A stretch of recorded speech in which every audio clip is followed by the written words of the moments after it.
શુભ સવાર વિદ્યાર્થીઓ, કેમ છો મારા વાલા વિદ્યાર્થીઓ? મજામાં ને બધા? બધા મજામાં હશો અને બધા હોમવર્ક કરો છો? બધાએ હોમવર્ક કર્યું હશે. હવે આપણે વિષય ગણિતમાં આજે ભણવાનું છે. કયા વિષયમાં? ગણિતમાં. તો આપણે ચડતો ક્રમ શીખી ગયા અને હવે આપણે સંખ્યાનો ઉતરતો ક્રમ શીખીશું. પહેલા શું શીખ્યા? યાદ છે ને? આપણે શું શીખ્યા? ચડતો ક્રમ. સંખ્યાનો ચડતો ક્રમ આપણે શીખ્યા. સંખ્યાને કેવી રીતે ચડતા ક્રમમાં લખવું તે આપણે પહેલા શીખ્યા. હવે આપણે સંખ્યાનો ઉતરતો ક્રમ શીખવાનો છે. તો આપણે ફરીથી એકવાર આ સીડીનો ઉપયોગ કરીશું. બરાબર? તમારા ઘરે આ સીડી હશે તો આપણે નીચેથી ઉપર પહેલા ગયા હતા. ચડતા ક્રમમાં ગયા હતા ને? નીચેથી ઉપર જઈએ એટલે ચડતા ક્રમમાં કહેવાય. શું કરવાનું? નીચેથી ઉપર ચડવાનું એટલે એને ચડતો ક્રમ કહેવાય. બરાબર? હવે ઉપરથી નીચે આપણે ઉતરવાનું છે. એને શું કહેવાય? ઉતરતો ક્રમ. જેમ કે આપણે અહીંયા ઊભા રહ્યા હોય આ જગ્યાએ, આ 10 સંખ્યા છે ત્યાં આપણે ઊભા રહ્યા હોય તો અહીંયાથી આપણે ઊભા હોય તો આપણે ધીરે ધીરે નીચે જઈએ એટલે કે સૌથી આ મોટી સંખ્યા છે 10. શું છે? તો આપણે અહીંયાથી નીચે ઉતરીએ એટલે ધીરે ધીરે સંખ્યા નાની થતી જાય. શું થાય? નાની. તો 10 પછી 9 આવે, 9 પછી 8, 8 પછી 7. તો બાળકો 7 પછી 6. તો બાળકો શું થાય? 10, 9, 8, 7 ને 6. તો આ સંખ્યા ધીરે ધીરે નાની થતી જાય છે. તો આપણે 10 થી ડાયરેક્ટ 0 કે 1 પર તો નથી આવતા ને? ડાયરેક્ટ અહીંયાથી ઉપર કૂદવાના હતા, નીચે ડાયરેક્ટ આવીએ છીએ? સીધા નથી આવતા ને? આપણે ધીરે ધીરે આવીએ તો ધીરે ધીરે આપણે આ સંખ્યા નાની થતી જાય.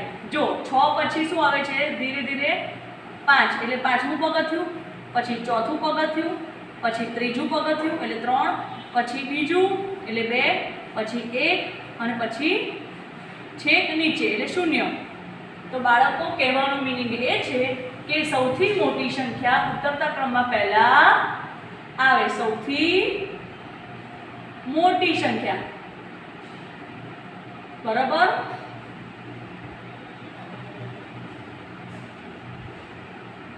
અને નીચે તો બાળકો સૌથી મોટી સંખ્યા પહેલા આવે, પછી ધીરે ધીરે ધીરે નાની સંખ્યા થતી જાય. કેવી રીતે નાની? તો સૌથી મોટી સંખ્યા છે તેનાથી થોડી નાની સંખ્યા, પછી એનાથી થોડી જ નાની સંખ્યા, પછી એનાથી થોડી, પછી એનાથી થોડી નાની સંખ્યા, એમ કરીને ક્રમશઃ એટલે ધીરે ધીરે નાની સંખ્યા થતી જાય અને સૌથી નાની સંખ્યા છેલ્લે આવે. બરાબર? તો અહીંયા સૌથી નાની સંખ્યા છેલ્લે આવી. તો શું કહેવાય? સૌથી નાની સંખ્યા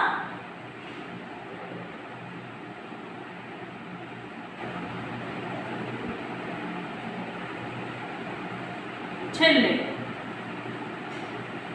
એટલે કે અંતમાં. બરાબર?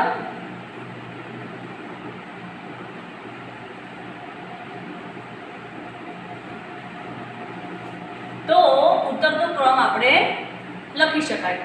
સૌથી મોટી સંખ્યા પહેલા આવે, ધીરે ધીરે ક્રમશઃ નાની આવે અને સૌથી નાની સંખ્યા છેલ્લે આવે. ચલો બાળકો, આપણે વ્યાખ્યા દ્વારા આપણે અહીંયા આગળ શીખીશું સંખ્યાનો ઉતરતો ક્રમ. આપેલી સંખ્યાઓમાંથી સૌથી મોટી સંખ્યા પહેલા લખવી. જેવી રીતે આપણે શીખ્યા ને અહીંયા કે સંખ્યાઓમાંથી સૌથી મોટી સંખ્યા પહેલા લખવી. અહીંયા 10 આપણે લખીને તો સૌથી મોટી સંખ્યા પહેલા લખવી. ત્યારબાદ એટલે કે પછી તેમાં લીધેલી સંખ્યામાંથી ક્રમશઃ ઘટતી નાની સંખ્યાની ગોઠવણી કરવી. શું કીધું છે? તેમાં લીધેલી સંખ્યાઓમાંથી. એટલે આ સંખ્યાઓ લીધે છે અને તેમાંથી નાની નાની ક્રમશઃ ઘટતી જાય છે. જો સંખ્યા છે ને, અને નાની સંખ્યાઓની ગોઠવણી કરવી. આ સંખ્યાની આપણે નાની નાની ગોઠવણી કરી અને સૌથી નાની સંખ્યા છેલ્લા આવે. બરાબર? અને શું કહેવાય? ઉતરતો ક્રમ. તો બાળકો આપણે અહીંયા ઉદાહરણ દ્વારા ઉતરતો ક્રમ કેવી રીતે લખાય એ આપણે શીખીશું. તમને પરીક્ષામાં કે સ્કૂલમાં ટીચર આવી રીતે હોમવર્ક આપે તો આનો ઉતરતો ક્રમ તમારે કેવી રીતે લખવો એ આપણે આજે શીખીશું. તો પહેલાં આપણાને 1 થી 100 અંક આવડવા જોઈએ. મેં અહીંયા 1 થી 50 અંક લખ્યા છે, બરાબર. એમાં નાની સંખ્યા કઈ, મોટી સંખ્યા કઈ, એ બધું ધીમે ધીમે તમારે આવડવું જોઈએ, બોલતા પણ આવડવું જોઈએ, બરાબર. તો તમને આવડતું જ હશે, આપણે મોટા છે ને. એટલે ચલો બાળકો, હવે આપણે અહીંયા સંખ્યા આપી છે. કઈ સંખ્યા આપી છે? તો 24, 26, 23, 25 અને 22. હવે આ પાંચેય સંખ્યામાંથી સૌથી નાની સંખ્યા કઈ છે એ તમને ખબર છે? તો આ વગર એકડ 21 ના આંકમાં આવે છે, જો લાઈનમાં છે ને. તો વગર એકડ 21 માં પહેલા બગડ એકડ 21 આવે છે, પછી 2 બગડા 22 આવે છે. તો 22 અહીંયા નાની છે, પણ આપણને અહીંયા શું કીધું છે? સંખ્યાઓમાંથી સૌથી મોટી સંખ્યા પહેલા લખવી. આપણે નાની નથી લખવાની, આપણે મોટી લખવાની છે. તો 22, 23, 24, 25, 26, 27, 28, 29, 30. અહીંયા મોટી સંખ્યા 30 છે, પણ પછી અહીંયા જોવાનું કે અહીંયા ઘણી મોટી સંખ્યા કઈ છે 22 માંથી? 22, 23, 24, 25 અને 26. આ 26 જે છે એ મોટી સંખ્યા છે, હે ને. તો જેમ આપણે પહેલા મોટી સંખ્યા લખવાની છે. તો જો અહીંયા 26 છે, આપણે ઊંધું જવાનું છે, આમ નથી જવાનું. તો 26, પછી 25, પછી 24, પછી 23 અને પછી 22. એવી રીતે આપણે ક્રમશઃ ધીરે ધીરે લખવાનું છે. તો પહેલા અહીંયા આગળ કઈ સંખ્યા આવશે? સૌથી મોટી. તો બગડ 26 એ અહીંયા સંખ્યાઓમાં સૌથી મોટી સંખ્યા છે. પછી આપણે પાછું જવાનું છે, બરાબર. 26 પછી 25. તો 25 એ તેનાથી થોડી નાની સંખ્યા છે 26 થી. 26 પછી ઊંધું જવાનું, શું આવે? 24, 25, 25 પછી 24. તો 24 એ 25 થી નાની સંખ્યા છે. તો 24. હવે 24 થી નાની સંખ્યા કઈ છે? તો 23. તો અહીંયા આગળ 23 લખવાનું. 23 એ 24 થી નાની છે. અને હવે 26 થી ધીરે ધીરે ધીરે નાની સંખ્યાઓ થઈ, અને હવે આ લાઈનમાં સૌથી નાની સંખ્યા કઈ છે? તો 22. તો સૌથી નાની સંખ્યા અહીંયા 22 છે. તો આપણો આ ઉતરતો ક્રમ સાચો છે. જો આવી રીતે કરાય, બરાબર. હવે આપણે અહીંયા શીખ્યા ને 1 થી 10 માં મોટી સંખ્યા કઈ? તો પહેલા 10, પછી 9, પછી 5, પછી 4 અને પછી સૌથી નાની અહીંયા ક્યાં છે? કઈ છે? 1. તો ચલો લખીશું. અહીંયા સૌથી મોટી કઈ છે? 10.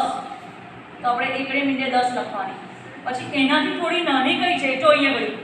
આપણે અહીંથી આમ નથી જવાનું, નીચેથી ઉપર જવાનું છે અહીંયા ગળી, બરાબર. તો કઈ છે? 10 પછી 9, 9 પછી 8 છે અહીંયા? ના, 8 નથી. 7 છે? ના. 6 છે? ના. 5 છે? તો 5. પછી 5 પછી 4. 4 એ નાની છે. 4 પછી 3 છે. 3 અહીં આપેલા છે? નથી આપ્યા, નથી લખવાનું. 2 આપ્યા છે? નથી આપેલા, નથી લખવાનું. 1 આપેલો છે, તો આપણે 1 લખવાનું છે. તો અહીંયા આગળ 1 વડે 1. તો 10 એ સૌથી મોટી સંખ્યા છે. તેનાથી નાની 9, 5, 4 અને છેલ્લે સૌથી નાની સંખ્યા અહીંયા 1 છે. બરાબર બાળકો, તમને સમજ પડી? ચલો હવે આ ત્રીજું ઉદાહરણ. શું આપ્યું છે? 16, 18, 15, 20 અને 13. આમાંથી મોટી સંખ્યા કઈ છે? તો આ 11 વાળી લાઈનમાં આપણે જોવાનું. 11, 12, 13, 14, 15, 16, 17, 18, 19, 20. જે છેલ્લા આવે એ આપણી મોટી સંખ્યા છે. શું? મોટી. તો અહીંયા 20 આપ્યા છે? હા, 20 આપ્યા છે. તો આ 20 એ મોટી સંખ્યા છે. અહીંયા જો છે ને, તો 20 એ મોટી સંખ્યા છે.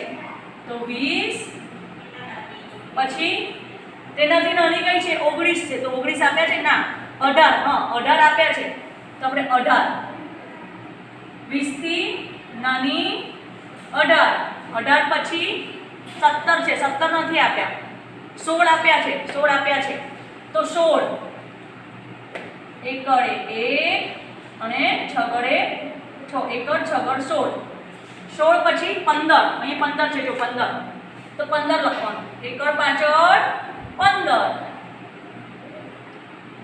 બરાબર 15 પછી શું આપ્યું છે 14 14 નથી આપ્યા 13 આપ્યા છે તો 13 લખવાનું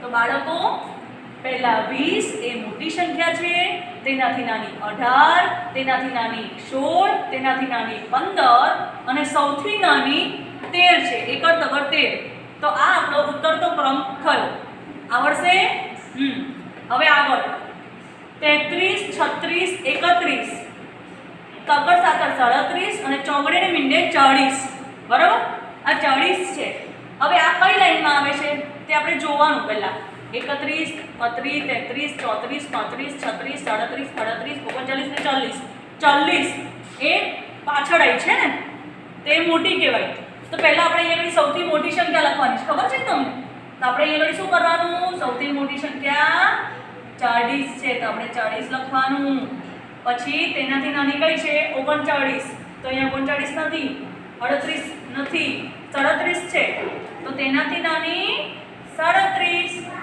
તો અહીંયા આપણે 37 લખીશું બાળકો પછી કઈ છે 36 તો આપણે 36 લખવાનું છે પછી 35 છે નથી 35 નથી પછી 34 છે 34 નથી 33 છે જો 33 આપણે 33 લખવાનું છે 33 બે ત્રગડા 33 પછી 32 આપણે ઊંધું જઈએ ને તો 32 આવે જો 32 નથી પછી શું છે 31 છે તો આપણે 31 લખવાનું છે ત્રગડ એકડ 31 તો બાળકો અહીંયા 40 એ સૌથી મોટી સંખ્યા છે તેનાથી નાની 37 તેનાથી નાની 36 તેનાથી નાની 33 સંખ્યા છે અને સૌથી નાની 31 સંખ્યા છે તમને પરીક્ષામાં આનાથી અલગ પણ સંખ્યાઓ પૂછવામાં આવે તો તમારે આવી રીતે જ કરવાનું છે બરાબર એક લાઈનમાં ના પણ આપે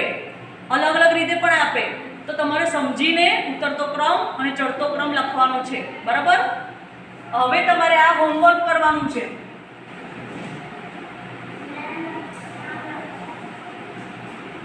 તો બાળકો તમારું ધ્યાન આપજો અને આ હોમવર્ક કરજો નોટમાં બાય